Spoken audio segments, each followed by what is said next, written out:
Olá, meu caro aluno, minha cara aluna, tutor, tutora, um grande abraço a você, seja muito bem-vindo. Hoje estamos aqui falando a respeito do tópicos especiais da contabilidade. Esta é a nossa disciplina, eu sou o professor Alcides, vou falar com você a respeito deste assunto, tópicos especiais da contabilidade. Esta nossa disciplina, vai ser apresentada a você os assuntos da atualidade, iremos trabalhar aí com questões, em forma de questões de ENAD, mas trazendo as situações problema para que nós possamos, então, junto, estar solucionando. Lembrando que estas questões você vai enfrentar no teu dia a dia, seja na sua função de trabalhador como contador em uma empresa, ou caso você vá trabalhar como em um órgão público, prestar concurso, e lembrando sempre a você que essas questões do dia a dia, situações, problema que leva você a responder às questões de concurso, de ENAD mesmo, e até mesmo de exame de suficiência, porque você, para se tornar um profissional contábil, após você terminar o curso de contabilidade, você vai ter que praticar o exame de suficiência para receber, então, a sua inscrição como contador. Assim sendo, você, através destas situações extremamente atual, apresentada em formas de situação, problema, de questão, você vai estar atualizado, para estar aí prestando o seu exame de suficiência. Então, com isto, eu quero convidá-lo para que nós possamos ir ao primeiro slide, aonde já vamos adentrar aqui no objetivo da nossa disciplina. A nossa disciplina, ela tem como função principal apresentar a contabilidade como ferramenta de controle, Controle na situação aí para a tomada de decisões relacionado ao patrimônio da empresa, bem como controle através de sistema também, a contabilidade analisando a empresa como um sistema. A contabilidade criativa, na utilização, e não no sentido de ser criativa para levar a tomada de decisões de forma ilícita, mas sim no sentido de ser criativa para levar a tomada de decisões da melhor maneira possível para o empregador, para, no caso, o proprietário, o gestor da empresa. A utilização de sistema contábil. Hoje, sempre trago aí esta ideia a você, futuro contador, de que a contabilidade ela deixou de ser simplesmente uma geradora de informação, ela já passou a ser uma gestora desta informação. Então, quando nós colocamos esta questão da empresa como um sistema, eu estou colocando a você a empresa como um todo, como parte de um organismo vivo, aonde ela tem uma representatividade no local aonde ela está inserida. Agora, quando eu falo a você a questão de sistema contábil, eu estou falando da utilização dos sistemas, das informações, de maneira que estas informações hoje, elas são muito precisas, Nós temos N informações que não tem de forma alguma a possibilidade do contador vir a cometer erros, porque este erro que ele venha a cometer, evidentemente, vai trazer futuros prejuízos. E desta forma, por isso eu digo que a contabilidade ela tem que estar cada vez mais voltada para a modernidade e o contador tem que estar antenado aí a esta situação. Vamos voltar novamente ao nosso slide, ainda dentro dessa questão do objetivo da nossa disciplina, o cenário mundial e nacional.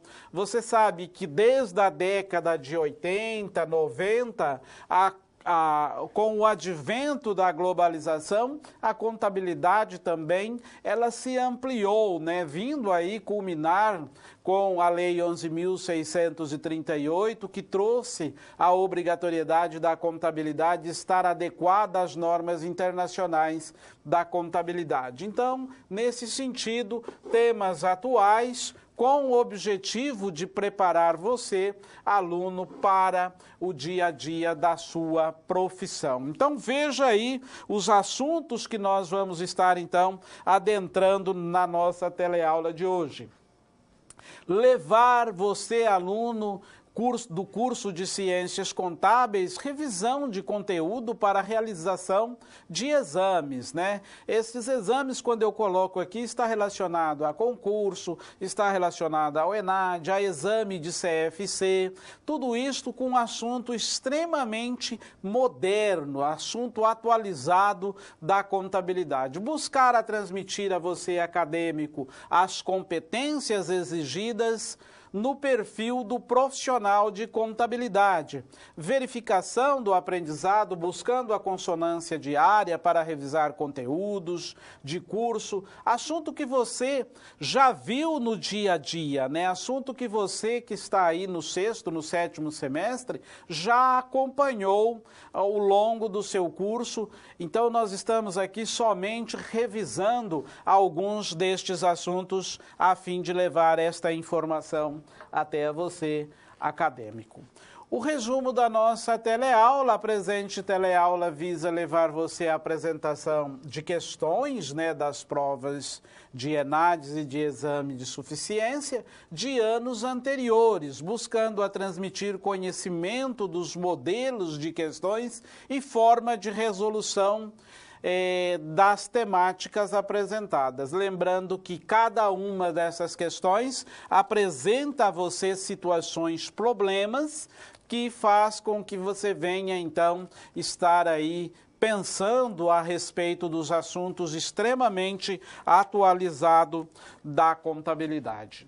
Então, para que nós possamos entender, a nossa disciplina, ela tem como objetivo levar a você questões, né, apresentando situações, problema, para que você esteja, então, atualizando as informações que você já teve ao longo do seu curso, né, do curso de Ciências Contábeis, sempre objetivando esta questão da preparação até para que você se torne aí, lembrando que quando você terminar o seu curso de Ciências Contábeis, você vai fazer o exame de suficiência para se tornar um contador inscrito junto ao Conselho Federal de Contabilidade, obter a sua inscrição para poder, então, exercer a profissão.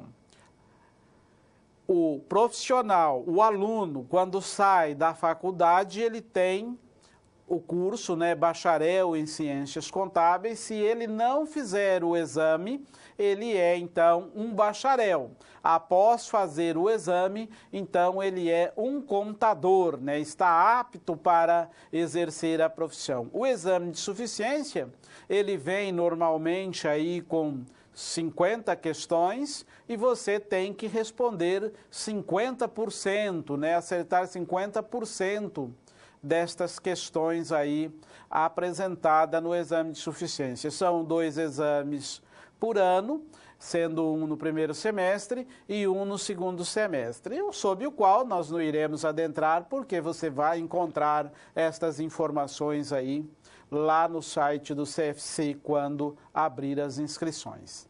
Seguindo adiante, nós temos aqui a primeira questão. Esta questão aqui caiu no ENAD de 2009 e ela, então, ela tem aí apresenta a você uma situação de contabilidade empresarial, aonde você vai definir, né, contabilidade empresarial, gerencial, definir a situação de um ativo da empresa. Então, em função da crise econômica nacional, a empresa Patativa, ela passou por dificuldades econômicas financeiras, o que provocou um processo de descontinuidade. Você sabe que descontinuidade, todas as vezes que nós falamos em descontinuidade, nós estamos falando em que a empresa está deixando de continuar, já que um dos princípios da contabilidade é a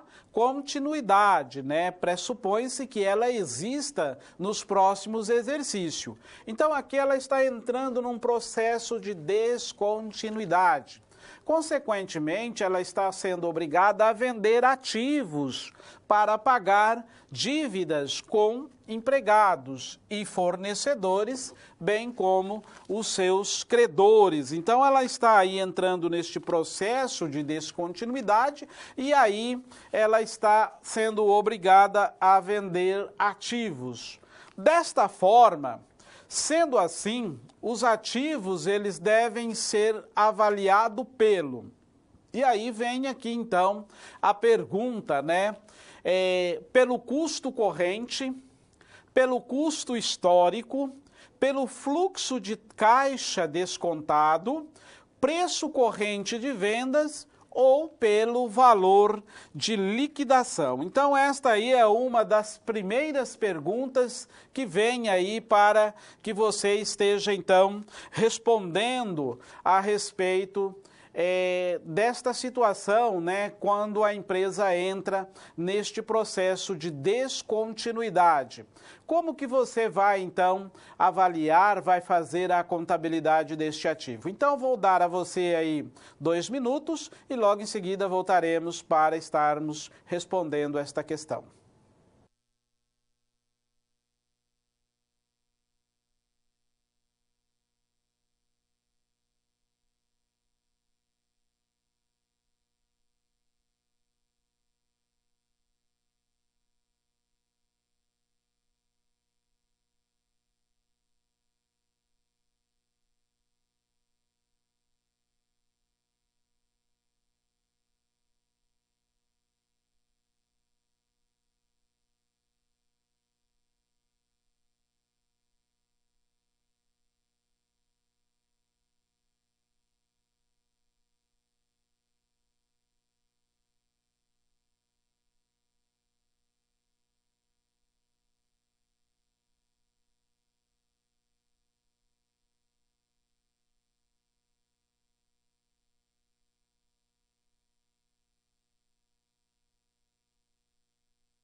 Muito bem, estamos de volta. Você viu aí alguma questão relacionada a questão aí, teve algum tempo para responder, agradecendo a sua participação, muito obrigado. Mas vamos então ao nosso slide para falar a respeito desta questão. Olha, quando a empresa entra em processo de liquidação, ela vai ter que dar baixa aí no seu ativo pelo valor de liquidação, tá? Neste caso aqui, o que ocorre é o seguinte: A entidade ela deve avaliar o seu ativo pelo preço de liquidação, seja pelo preço de venda, o mesmo será baixado da contabilidade desta forma então. Então você vai lá na contabilidade e você vai dar baixa pelo preço de liquidação. Sempre lembrando que, no caso das empresas que estão enquadradas com tributação com base no lucro real, ou no lucro presumido, né? No lucro real, este valor deste ativo, ele deve compor a demonstração do resultado, ele deve entrar lá na apuração do lucro. O lucro presumido, ele vai entrar também como outras receitas, né? E a empresa, no Simples, vai pagar diretamente se houver diferença, né? Se vendeu por um valor maior do que pelo valor contábil. Essa diferença deve ser tributada com o imposto de renda. Então, não podemos esquecer deste fato, tá? Desde o ano de 2017, principalmente os ativos imobilizados, eles têm aí valores, né? E tem incidência de imposto de renda, né? De ganho de capital. Então vamos continuar a nossa aula, dando sequência. Eu deixo você com um vídeo e logo em seguida nós voltaremos para estarmos então dando sequência à nossa teleaula. Você sabia que a contabilidade está presente na vida dos homens há muitos e muitos anos? O homem primitivo já praticava contabilidade de forma rudimentar ao contar seus instrumentos de caça, pesca e seus rebanhos. Antigo Egito, Idade Antiga. Com o tempo, cultivar e armazenar alimentos e administrar a produção viraram necessidades para sobreviver. Nasceram os primeiros livros contábeis, com a utilização dos papiros para registrar as movimentações dos bens produzidos. Roma, Idade Média. No antigo Império Romano, apareceu um cargo muito importante, o Contador-Geral do Estado, responsável pela contabilidade e pela gestão administrativa de todos os recursos do Império. Assim, os romanos possuíam um livro contábil para cada atividade. O Renascimento também representou uma evolução na contabilidade. Os comerciantes viram a necessidade de facilitar a administração do seu negócio e organizar a movimentação dos devedores e credores. Foi então que surgiu a figura de Luca Pacioli e o princípio das partidas dobradas, em que cada crédito corresponde à mesma importância em débito. Este sistema é utilizado até hoje. 1500, descobrimento do Brasil. Finalmente chegamos a 1500 e ao descobrimento do Brasil. Com a cultura europeia, chegou também o nosso primeiro contabilista. Com o encontro de duas civilizações, seus costumes e tradições, era o momento de se beneficiar desta integração. Depois veio a Revolução Industrial, com seus avanços na produção de manufaturados, novos processos e tecnologias. A contabilidade ganhava uma nova cara nas indústrias, o aumento das transações. Hoje em dia, com a revolução da informática e os benefícios da internet, o contabilista realiza seu trabalho rápido e troca informações em tempo real com seus clientes.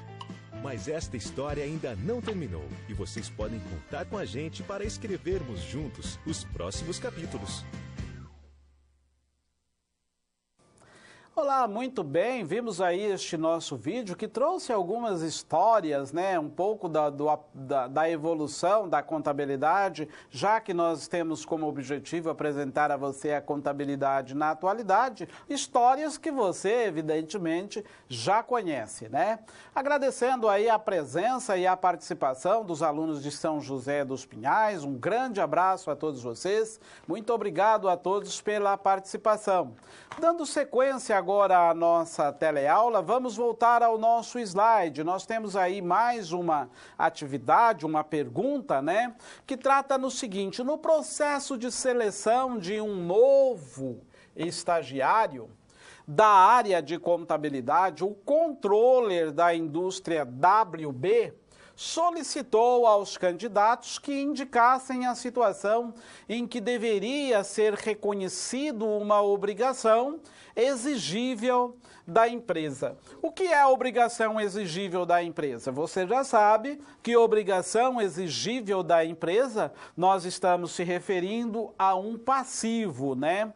Um passivo é uma obrigação exigível. Então, você às vezes vai ver esta expressão exigível, exigível a longo prazo, exigível a curto prazo, porque todas as vezes que nós falamos de passivo, nós estamos falando de uma exigibilidade que a empresa tem que cumprir. Então, quando se vê esta expressão, uma obrigação exigível, ainda que tenha terminado com a Lei 11.638, a expressão passivo exigível a longo prazo, no balanço patrimonial, ela não é mais apresentada, mas na linguagem coloquial da contabilidade, nós ouvimos muito esta expressão, obrigação exigível.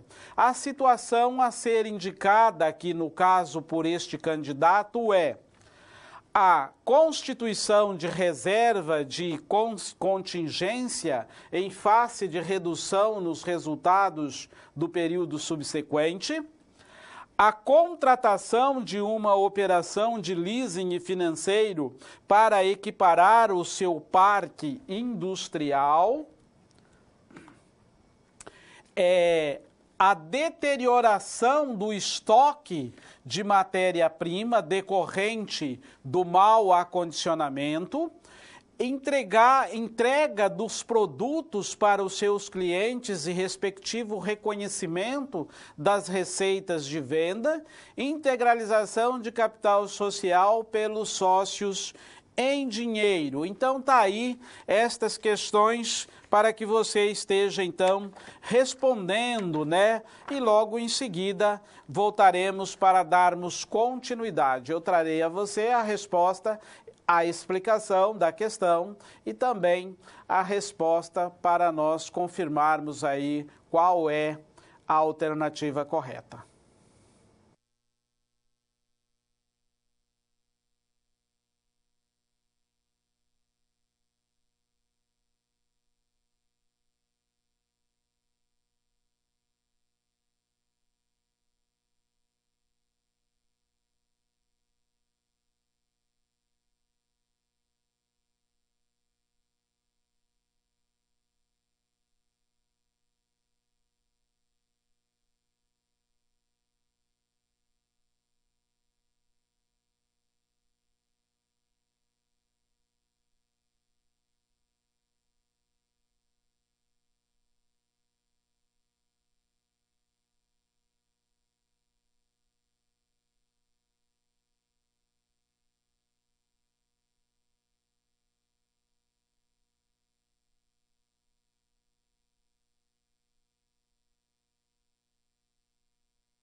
Muito bem, estamos de volta aí, né, dando sequência à nossa fala com relação à nossa questão.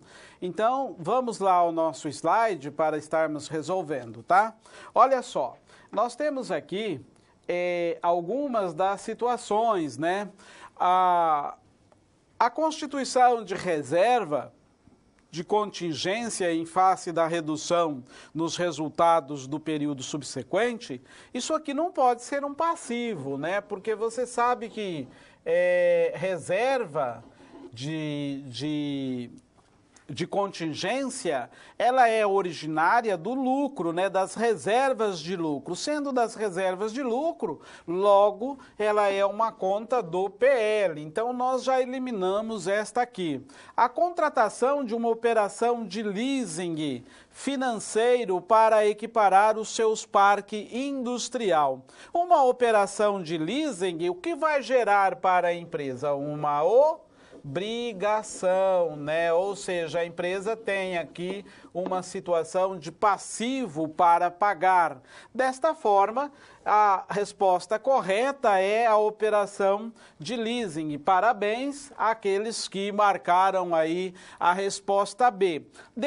Deterioração do estoque da matéria-prima decorrente do mau acondicionamento, isso aqui é uma perda.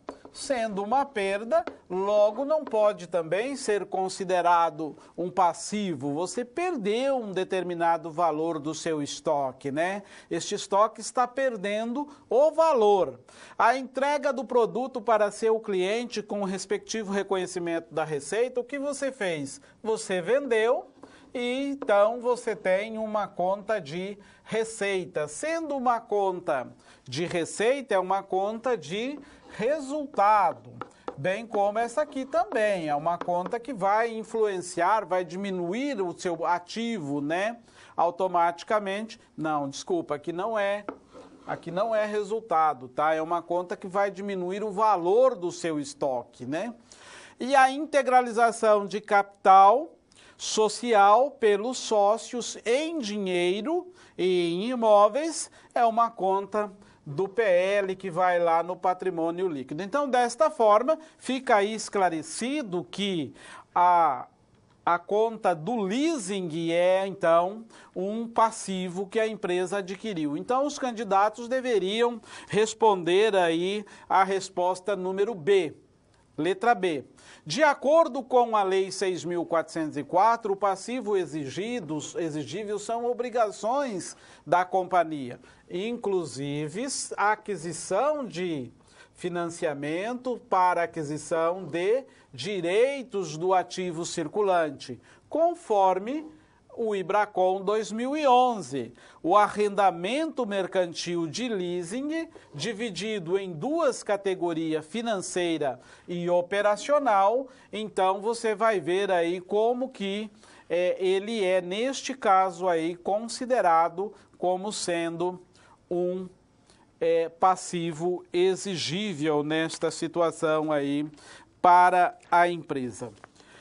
Agora, dando sequência à nossa teleaula, nós vamos ter aqui a questão de número 14 do ENAD 2009. Esta questão também ela é bastante interessante porque ela está relacionada à ética. Ética profissional.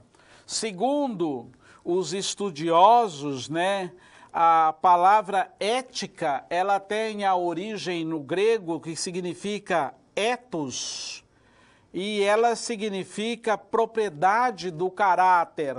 Ela está relacionado a cada pessoa e aí também ela vem aí como um conjunto de normas, né, profissional para a atuação deste profissional. No caso da contabilidade, nós estamos falando de ética contábil. Para o exercício da profissão contábil, é necessário observar o Código de Ética. Existe um código emitido pelo Conselho Federal de Contabilidade, cujo objetivo é fixar a forma pela qual devem conduzir os contabilistas. Uma situação demonstrativa de um comportamento ético do contador é Isto aqui caiu no ENAD, gente. Observa só. Assinar os balanços de uma empresa elaborados por profissional não habilitado, sem orientar, sem supervisionar e sem fiscalizar a sua preparação. Isso aqui é um assunto bastante interessante, principalmente para você que quer trabalhar como empresário da área contábil, vai abrir lá um escritório de contabilidade, daí você vai prestar serviço. E você contrata um auxiliar que não é contador habilitado, não tem o conselho, a inscrição no conselho, e ele então faz o balanço e você assina o balanço sem orientá-lo. Isto está agindo com ética? Não, né? Então, essa questão aqui, nós já podemos eliminá-la, né, nesta situação aí. Já devemos deixar ela de fora. Emitir parecer favorável de auditoria a uma empresa sem realização de teste suficiente para sem realização de teste suficiente. Emitir parecer favorável de auditoria a uma empresa sem realização de teste suficiente para fundamentar a sua opinião. O que você acha? Você acha que isto é você fazer a emissão de um parecer sem levar em consideração toda esta análise suficiente para fundamentar a sua opinião ético? Não, né? Então esta também nós já devemos desconsiderá-la. Propor honorários aviltante para o cliente de outro escritório a fim de aumentar receitas que recebe. Você sabe o que é aviltante? Aviltar é diminuir o valor dos honorários profissionais. Então você tem lá um companheiro, um profissional que cobra R$500 de uma empresa para fazer a contabilidade. Aí você vai lá e propõe um honorário de R$300 por mês. Você está aviltando o valor do honorário. Então, isto é ético? Não, não é ético também. Então, aqui nós já podemos excluir estas 3 perguntas. Publicar no sítio do seu escritório ou no site do seu escritório de contabilidade artigos técnicos sem citar a fonte consultada? Olha só, aqui é muito legal esta colocação aqui, porque trata até das elaborações, né, de TCC, das elaborações de artigos, muito comum dentro do meio acadêmico, né? Por isso que precisa citar a fonte que foi consultada. Então, isto também não é ético. E aqui nós estamos falando de profissional. E renunciar às suas funções ao perceber a ocorrência de desconfiança por parte de seu cliente, sem prejudicá-lo. Esta parte aqui é que vem o aspecto da ética, né? Sem prejudicá-lo. Então, eticamente, a resposta correta era a letra E, neste caso aqui, para que seja levado ao seu cliente a informação quando você percebe que ele tem desconfiança da sua atuação profissional.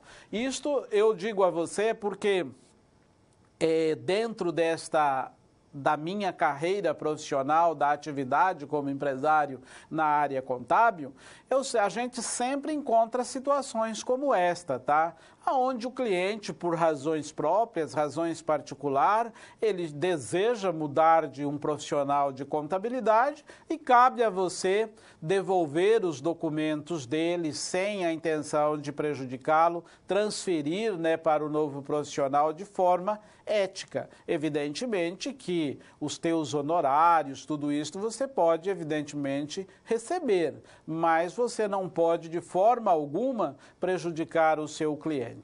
Então, isto é ético. Então, ali existe uma situação muito apropriada, né, para aquele profissional para você aí acadêmico que deseja, que tem um sonho de se tornar um empresário na área contábil. No nosso próximo slide, nós temos aqui agora outra questão que vem com uma seguinte situação. É sobre ética também. A empresa A e B adquiriram, não é sobre ética, esta daqui não trata a respeito da ética, e sim trata a respeito de depreciação. Contabilidade é uma situação, um problema que envolve tributária, contabilidade tributária, planejamento tributário, envolve estrutura das demonstrações contábeis, envolve análise das demonstrações contábeis. Então traz aí vários assuntos nesta situação. As empresas A e B adquiriram na mesma data, 1/7 do ano X7, um equipamento idêntico na mesma condição por R$60 mil, cada um, com vida útil de 5 anos. Imediatamente,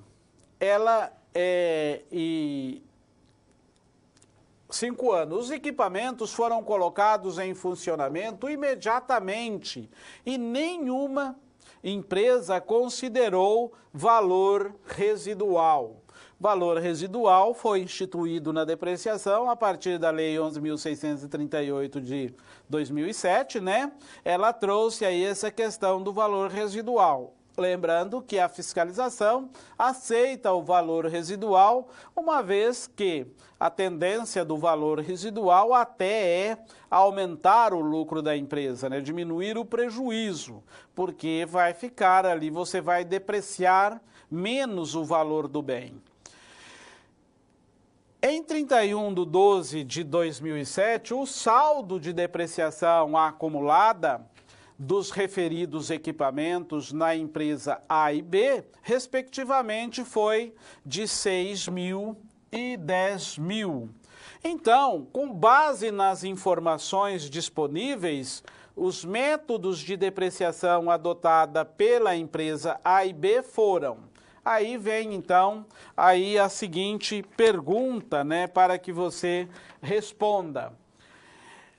Hora de trabalho e soma dos dígitos, hora de trabalho e unidades produzidas, cotas constantes e soma dos dígitos, cotas constantes e unidades produzidas, soma dos dígitos e cotas constante. Então, para que você responda esta questão, você tem que ter aí um conhecimento a respeito de depreciação. Então, ali você viu que tem várias situações de depreciação. Depreciação acelerada, hora trabalhada, soma dos dígitos, tem aqui cotas constantes, que seria a depreciação linear. Então, são várias situações para você definir qual dos métodos foram aplicados para chegar a este valor depreciado aqui de 6 mil e 10 mil.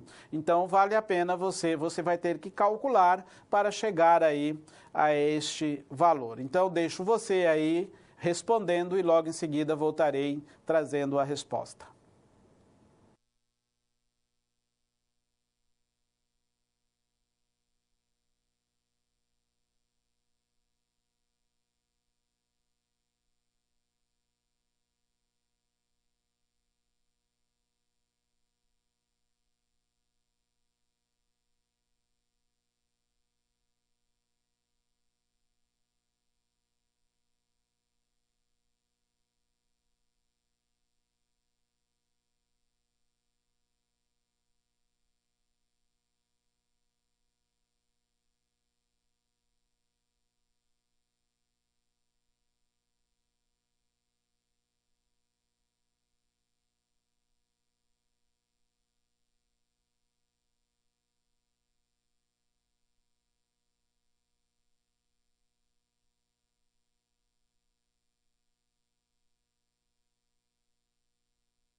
Olá, estamos de volta, né, para levar a você a explicação desta resposta a respeito desta questão das depreciações. Quero agradecer você do Rio Grande do Sul, um grande abraço, você de Santa Catarina. Obrigado a vocês pela participação. Então vamos lá ao nosso slide, onde estaremos aqui discutindo a nossa resposta. E é bastante interessante nós analisarmos aqui, porque a pergunta que é feita aqui é a seguinte, né? É o valor de 6 mil e de 10 mil. Porém, na questão, aqui nas questões, ela não traz valor. Então, você vai ter que fazer a depreciação para chegar a este valor. Então, no próximo quadro aqui, nós temos como calcular esta depreciação. A soma dos dígitos, elas devem ser feitas da seguinte forma. Se você tem lá, a depreciação é de 5 anos, tal como nós vimos no nosso caso, né? Nós vimos que é de 5 anos. Então, você vai somar os dígitos 1, aqui são 3, mais 3, 6, mais 4, 10, mais 5, 15. Então, você tem 15. 15, você vai pegar os 5 anos, dividir por 15. Você vai pegar o 5, dividir por 15 e multiplicar por 100. Neste caso, você vai achar 33,3333, aí uma dízima periódica. Aconselho você trabalhar sempre com mais de 4 casas. Neste caso, os 5 anos daria 20 mil, né? 60 mil vezes 33% daria 20 mil a depreciação dos 5 anos. Dividido por 12, 1.666,67 vezes 6, 10 mil. Então, nós achamos aqui a depreciação pela soma dos dígitos, 10 mil. E a depreciação pelo método linear ou pelo método constante, né? É 100 dividido por 5, nós vamos achar o percente, que seria 20%. 12 mil 5 anos é 12 meses, né? Dividido por 12, acharíamos 1.000 por mês, vezes 6, 6 mil reais. Então, é 10 mil e 6 mil. Exatamente o que diz aqui na nossa questão, né? 6 mil e 10 mil. Então, a nossa resposta aqui é a letra C, que é a cota constante e a soma dos dígitos, né? Utilizando os dois métodos de depreciação. Lembrando a você que a depreciação, na visão do fisco, né, na visão tributária para você utilizar, é a depreciação pelo método linear, ou seja, aquela onde ela traz aí as cotas constantes para aplicabilidade no bem. Não é permitido pela legislação tributária as depreciações pela soma dos dígitos, aí não é permitido. Então, isso aí cai muito em concursos, né, até no exame de suficiência ou ENAD, como nós vimos aqui, ou como nós estamos vendo. No nosso próximo slide agora, nós vamos para outra questão de número 17. A CIA,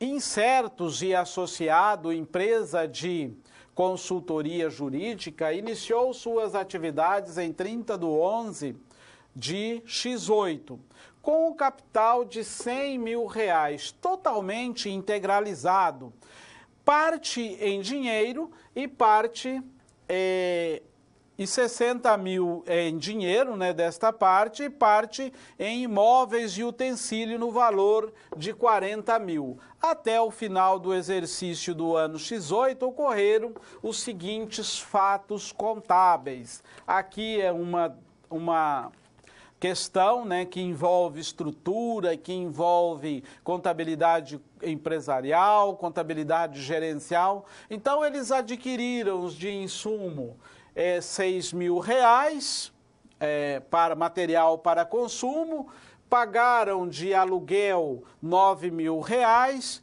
compraram fizeram compras financiadas de equipamento no valor de 120 mil, aquisição à vista de ações de outras empresas no valor de 24 mil, recebimento de adiantamento de clientes no valor de 36 mil, recolhimento da despesa com salário, 48 mil reais, e aplicou na aplicação financeira em 31/12, 10 mil reais. A pergunta vem, com base nesta informação, o valor total do ativo desta companhia em 31/12 de X8 é qual? Aí nós temos aqui 271.262, 253, 251 e 217. É o tipo da pergunta que, sem você fazer lançamento contábil ou sem você fazer, então, aí a estrutura dos lançamentos, você não vai conseguir a definir, tá? Então, não adianta querer queimar etapa, né? Então, nós tivemos de investimento em capital social de 100 mil reais, sendo 60 mil em dinheiro e 40 mil em móveis e utensílio, né? Então, estes foram aí os investimentos que nós tivemos neste caso aí. Em seguida, nós precisamos fazer, então, os lançamentos, né? Como que nós vamos, então, fazer estes lançamentos? O pagamento antecipado de aluguel. Nós pagamos este aluguel no valor de 9 mil reais, antecipação de aluguel no valor de 9 mil, entrou na conta aluguel e saiu da conta caixa, né? Aí fizemos a aquisição, primeiro foi a aquisição de material de consumo no valor de 6 mil reais, débito de material de consumo no valor de 6 mil reais, foi aí a nossa aquisição deste material de consumo, ele foi a prazo, então nós temos um valor da conta fornecedores a crédito.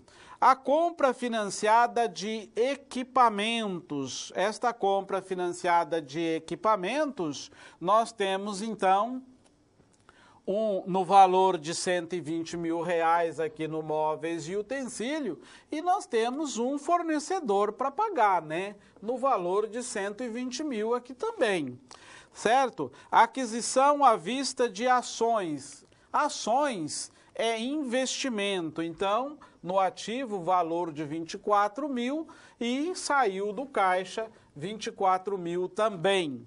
Da mesma forma, recebimento de adiantamento de cliente, nós tivemos um valor deste recebimento de 36 mil que entrou no nosso caixa, e a venda de serviço, eu coloquei aqui, poderia ser mercadoria, né? Mas temos aí. E o recebimento e o recolhimento das despesas de salário. Então, nós tivemos aqui este recolhimento, pagamento de salários, né, no valor de 48 mil reais e pagamento aqui de 48 mil reais que saiu do nosso caixa aqui. Então, vamos lá então ver aqui quais são as nossas... Primeiro aqui eu fiz um lançamento de passivo, 48 mil e 48 mil aqui também, tá? Então, veja só que nós temos aqui a aplicação financeira de 31/12, a aplicação de 10 mil reais e o dinheiro que saiu aqui do caixa também. Aqui este recolhimento de despesas de salário, né? Então, vamos lá. Quais são as contas de ativo nosso? Ele quer saber o valor do ativo. Então, as outras contas nem tinham muito valor, né? Caixa, 53, imobilizados, 160 mil, estoque, né, de material de consumo, 6 mil reais, investimento em ações, 24 mil reais, aplicação financeira R$ 10.000, antecipação do pagamento de aluguel, isso é um crédito, é um direito, né? Foi antecipado no valor de R$ 9.000. Total do nosso ativo, R$ 262.000. Desta forma, a nossa resposta correta aqui é a letra B, R$ 262.000.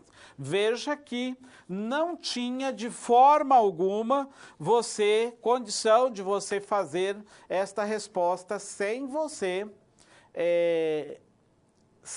fazer estes lançamentos, tá? Ainda que você não se preocupasse com os outros lançamentos contábeis, ali de passivo, despesa, mas para chegar até a conta do ativo, você tinha que fazer os lançamentos. Então, não adianta querer queimar etapa. Por isso que contabilidade, eu digo, você tem que saber fazer contabilidade. No nosso próximo slide agora, eu tenho aqui para você refletir comigo. Olha só, você como profissional contábil, você prestes a inserir no mercado, o que você entende, né, a se inserir no mercado, o que você entende ser a maior necessidade de quebra de paradigma da profissão contábil. Então, vou dar aí a você alguns minutos para refletir e logo em seguida voltaremos dando sequência à nossa aula.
Olá, estamos de volta aí falando da nossa reflexão.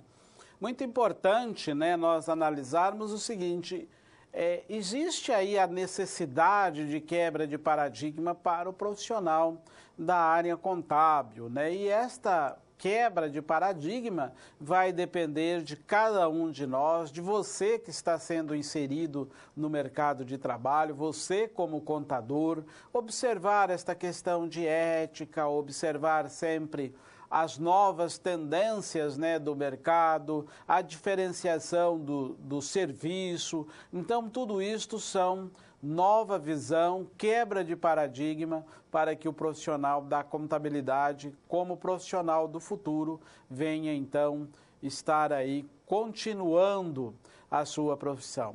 Para dar sequência à nossa aula, no próximo quadro, agora nós temos mais uma questão aqui, ENAD 2009, e bastante interessante, né, essa questão, porque ela fala o seguinte: no processo de destinação de lucro, aqui, ó, demonstrações contábeis para você analisar. Auferido por uma empresa, vários procedimentos são adotados para a constituição das contas de reserva e para a distribuição de dividendos, por meio da análise das demonstrações das mutações do patrimônio líquido da companhia Marte, Verificou-se que a CIA Marte distribuiu dividendos de 45%. Olha aqui, bastante também interessante, ó. Ela distribuiu dividendos de 45% do lucro líquido do exercício, conforme determina o seu estatuto. Isto está no estatuto da empresa, né? Estando no estatuto da empresa, ela tem este direito, então, de distribuir este valor de 45 mil. Então, desta forma, é uma questão, não está errado ela fazer essa distribuição aí, certo? Então, ó, podemos dizer que esta aqui é uma situação correta. Os saldos de reserva de lucro, exceto para a contingência de incentivos fiscais e de lucro a realizar, excedem o valor do capital social. Isto aqui não pode, né? Não pode de forma alguma, exceto de contingência. Então, não pode ultrapassar o valor. As outras reservas, como reserva legal, reserva de capital, elas não podem passar, né, o valor do capital social. Então, nós excluímos algumas reservas, mas as outras não pode passar. Então, isso aqui, de acordo com a lei das SAs, não pode ultrapassar, tá? Então, está uma pergunta, um item que nós devemos excluir. A reserva legal foi constituída de 2,5% do lucro líquido e o saldo final da conta de reserva correspondia 20% do valor do capital. Olha, isso aqui é um item que está correto, porque de acordo com a legislação, a reserva legal não pode ultrapassar 20% do valor do capital social. Mas aqui está dizendo que, neste caso, ele não ultrapassou os 20%. Então, é um item que está correto. O fato que originou a constituição da reserva para a contingência em exercício anterior não se efetivou e a empresa não reverteu a reserva, mesmo com a expectativa de que o fato não mais ocorreria. Olha, neste caso aqui está errado também, porque quando a empresa destina um valor para a reserva de contingência e não se efetiva esta contingência, ela tem então que estornar, né, reverter este valor da conta de reserva, destinando lá para outras reservas de lucro.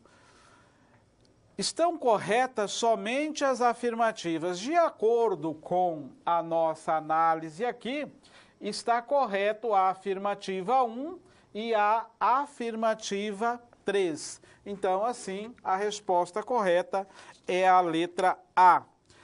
Agora vamos para a questão de número 19.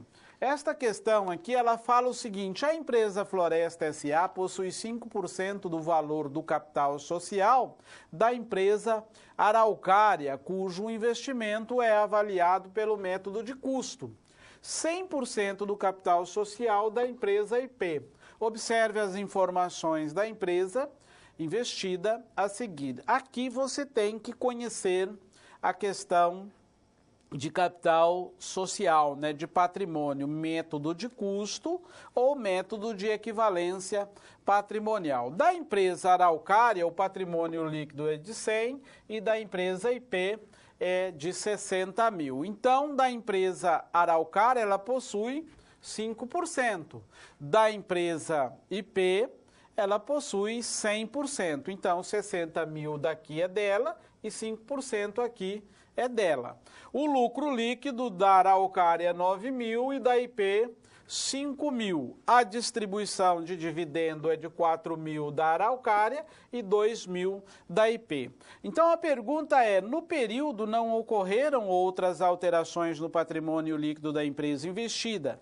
Em relação à variação nos saldos dos investimentos na investidora Floresta S.A., o que é correto afirmar neste caso aqui? Como que fica aqui esta situação? Então vamos lá para nós fazermos a análise aqui para vermos como que fica. Houve um aumento de 253 mil, respectivamente, nos saldos dos investimentos em Araucária e IP. Houve um aumento de 250 nos saldos de investimento em Araucária. Houve um aumento de 3 mil reais no saldo de investimento em IP. Houve um aumento de 455 mil reais respectivamente, no saldo dos investimentos da Araucária e IP. Houve uma redução de 200 reais no saldo do investimento em Araucária e IP. É uma pergunta difícil, de difícil compreensão, tá?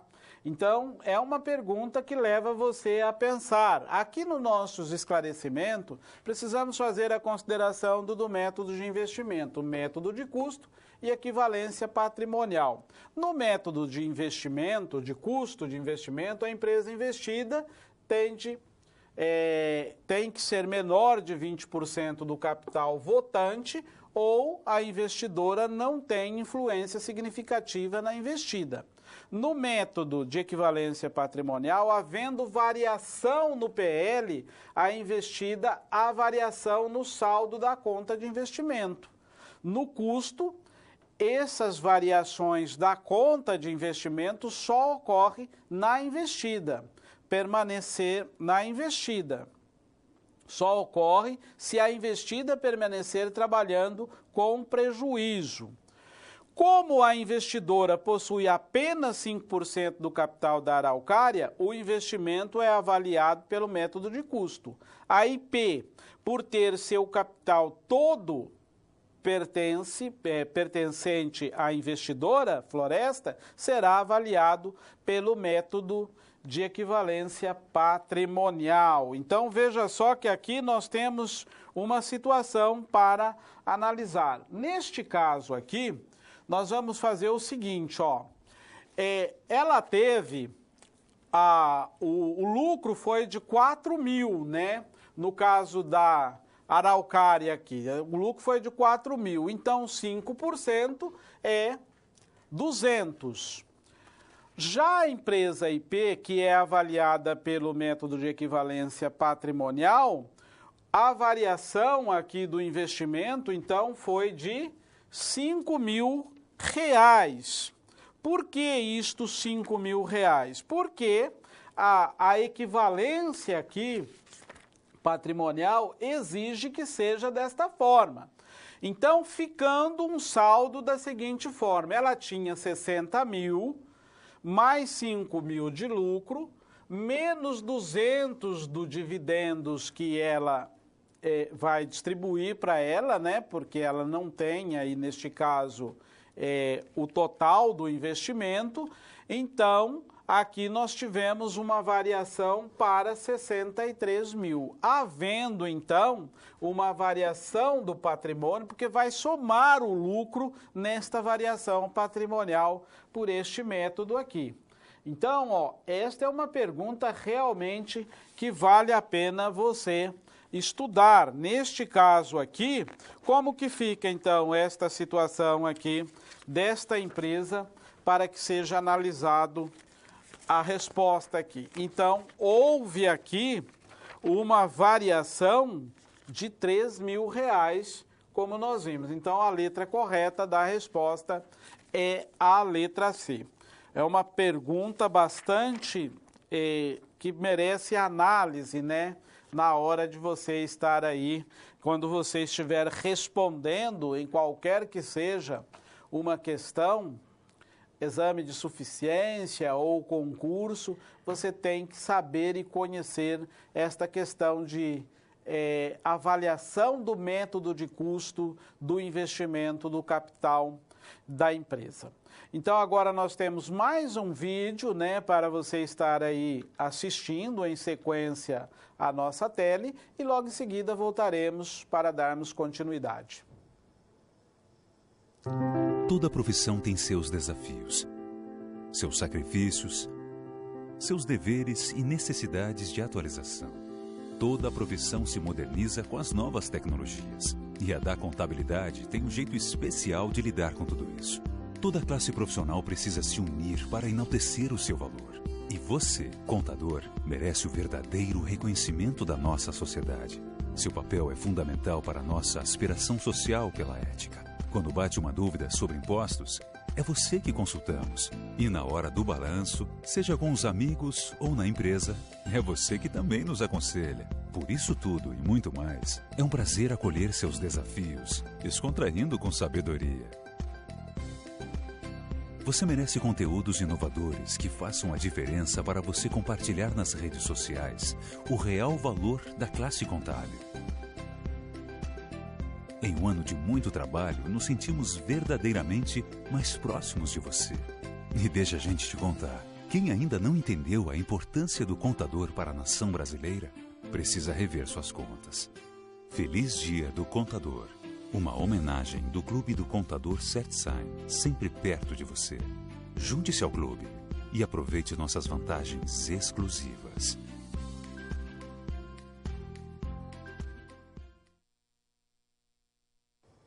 Muito legal esse vídeo, né? Porque ele nos leva a refletir o nosso papel na sociedade, a importância do profissional da contabilidade para a sociedade. Nós somos responsáveis por levar as informações tanto para o nosso cliente, que é o primeiro interessado. Estou aí falando a você como profissional, empresário da área contábil, que tem como função levar informação a este cliente, fazer o serviço de dia a dia de uma empresa, né, de uma sociedade, de forma ética e transparente, para que este não venha ter prejuízos, né, nas suas tomadas de decisões. E também temos o papel de sermos, de levar as informações até mesmo para a própria sociedade, né? Olha a importância do profissional da contabilidade. Além de que vamos levar as informações para os órgãos governamentais que são responsáveis pela aplicabilidade dos recursos gerados pelas empresas, né? E somos nós que levamos esta informação. Começa lá da constituição da empresa até vamos assim dizer, até o seu movimento final, o seu interesse, que seria então a exploração da sua atividade. Se ela é uma venda, um comércio, a sua atividade é comércio, então a exploração desta atividade é que vai gerar lucro, que vai alterar a sua situação patrimonial. E somos nós, estes profissionais, que temos aí esta função. Então, temos este dia, né, dedicado a homenagear o profissional da área contábil. O CertiSaig é uma empresa de certificadora, né? Então você também sabe que a certificação digital faz parte do nosso dia a dia, está ligado à nossa profissão de contabilidade, porque através das assinaturas digitais, muito das informações contábeis hoje é obrigatório que seja assinado digitalmente. Então, é aí que entra este nosso conhecimento. Por isso que é importante, por isso que eu te chamo sempre a atenção. Você que é meu aluno, que já foi meu aluno, sempre chama a sua atenção. Lembre-se, a profissão de contabilidade ela tem um leque amplo para exercer a função. Além disso, você deve, antes de mais nada, você deve se valorizar quanto profissional da área contábil. Então, dando sequência à nossa aula, no próximo quadro, nós temos aqui uma atividade, né, que eu proponho que você esteja realizando. Esta atividade é bastante interessante, né? A nossa aula inteira, ela vem em forma de atividades. Algumas eu dei tempo para você estar respondendo, outras eu já fui respondendo aqui na explicação dos nossos slides, mas esta agora você vai ter alguns minutos. Então, analise as informações a seguir referente ao balanço patrimonial da CIA MMS, relativo ao exercício financeiro do ano X8. Aqui nós temos um balanço patrimonial, né? Assim, bastante simples nas informações, mas tem a estrutura de um balanço patrimonial. Então, nós temos aqui as contas do ativo, caixa cliente, aplicação financeira a curto prazo, ICMS a recuperar. Aqui, tudo são contas do ativo circulante.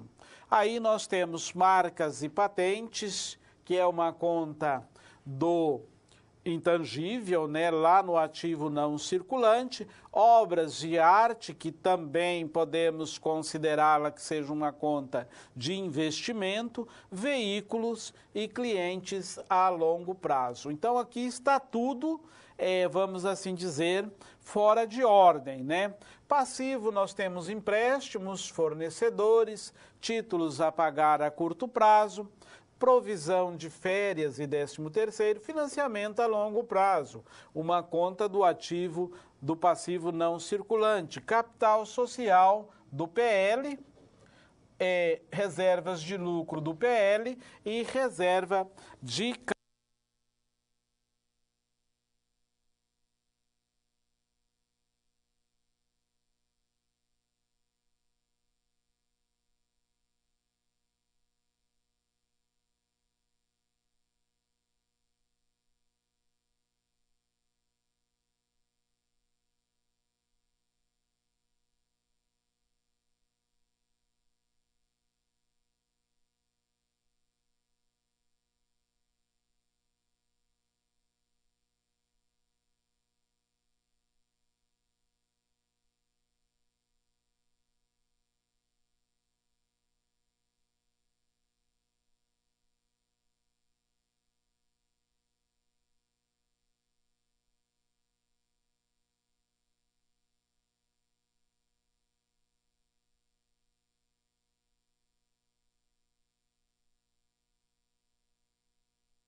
Então, dando sequência aqui à nossa fala, né, a reserva de capital, que também é uma conta do PL, e neste próximo quadro nós já temos aqui a pergunta.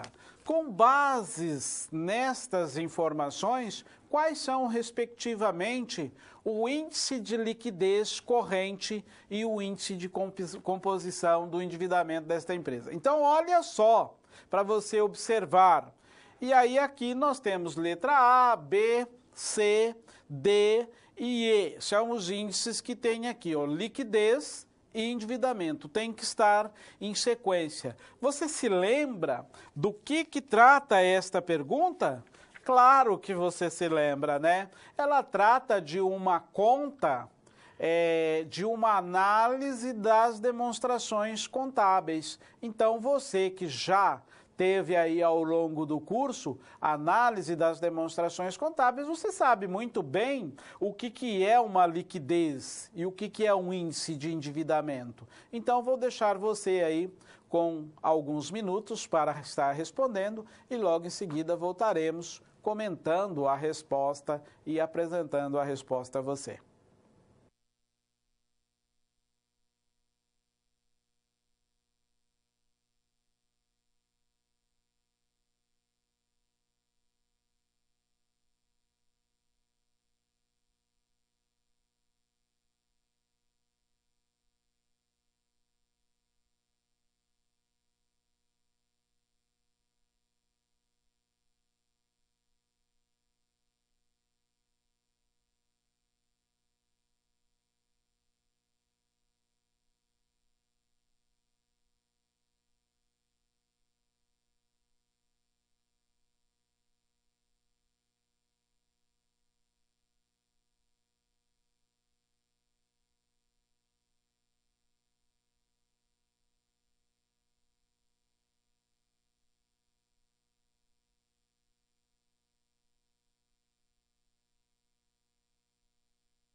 Olá, muito bem, estamos de volta, né? Vamos agora falar da nossa atividade aqui.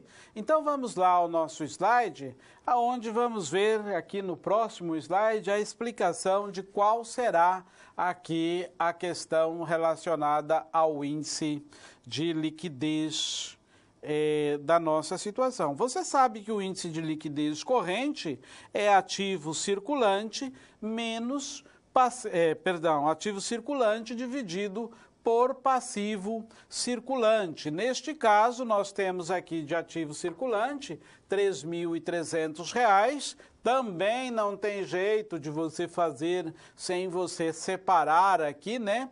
E passivo circulante R$ 3.000. Então, nós achamos um índice aqui de liquidez de 1,1.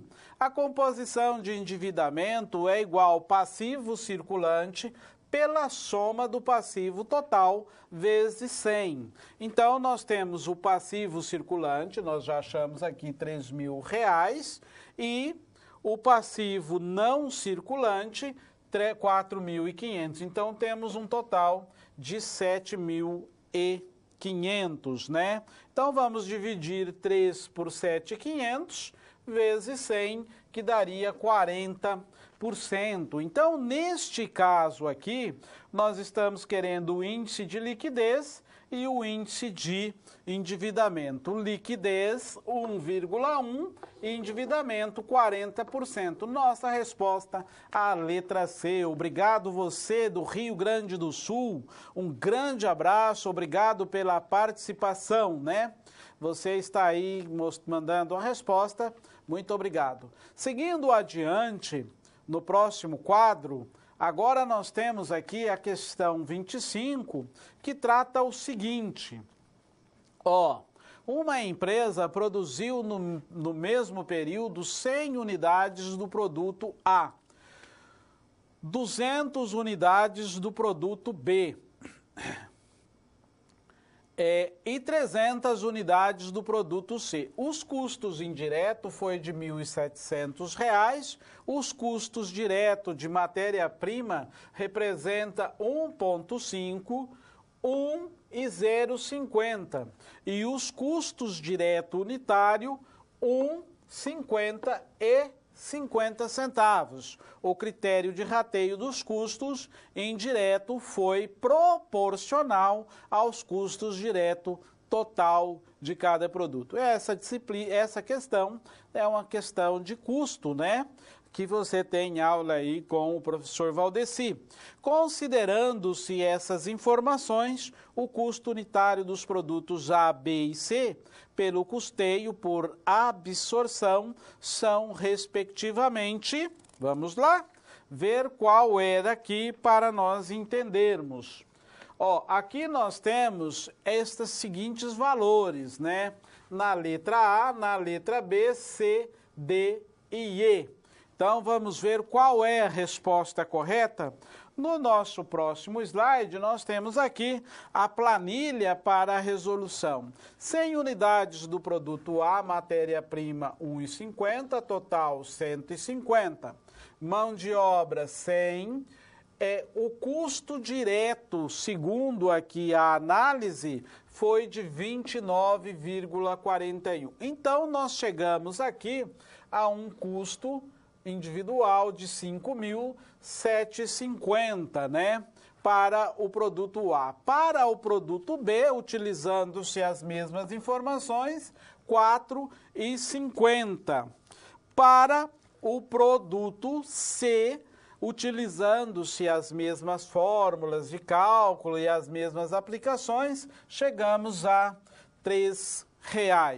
Então, a pergunta que nos faz aqui é a seguinte: qual que é aqui o custo, né, para os 3 produtos? E aí nós chegamos aqui, no produto A nós tivemos 7,50. No produto B nós tivemos 4,50. E no produto C, R$ 3.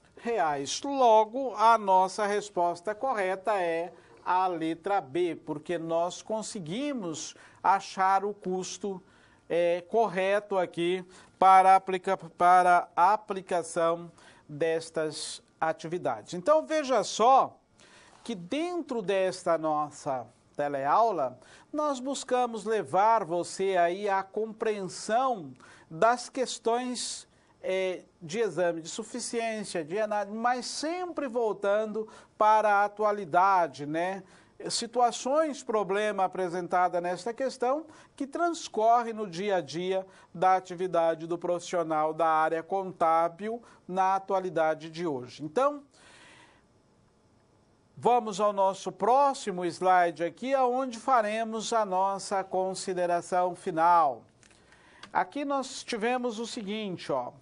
Buscamos apresentar aqui as questões, né, de ENAD de 2009 de maneira a levar o aluno ao aprofundamento dos eventos ocorridos no dia a dia da contabilidade. Assuntos atuais que são aplicados, né, aí no dia a dia da nossa atividade. Você se lembra que dentro desta nossa teleaula, eu até trouxe a você aí alguns momentos de reflexão, de questão de quebras de paradigma para o profissional da área contábil no dia a dia de hoje, questões relacionadas ao aspecto do papel do contador, né, destas informações, tal como vimos, informações extremamente refinadas, né?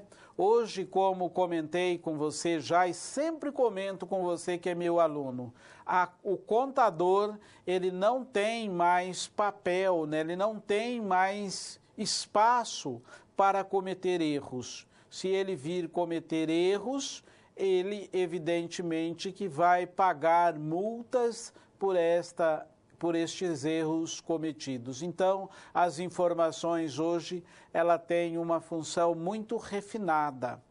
Porque está certo que algumas hoje já são digitalizadas, informações online, né, quase que em tempos reais em algumas situações, os SPEDs, as ECFs, os GCDs, que deve ser apresentado pelo profissional da contabilidade, que vai levar a informação para os órgãos fiscalizadores,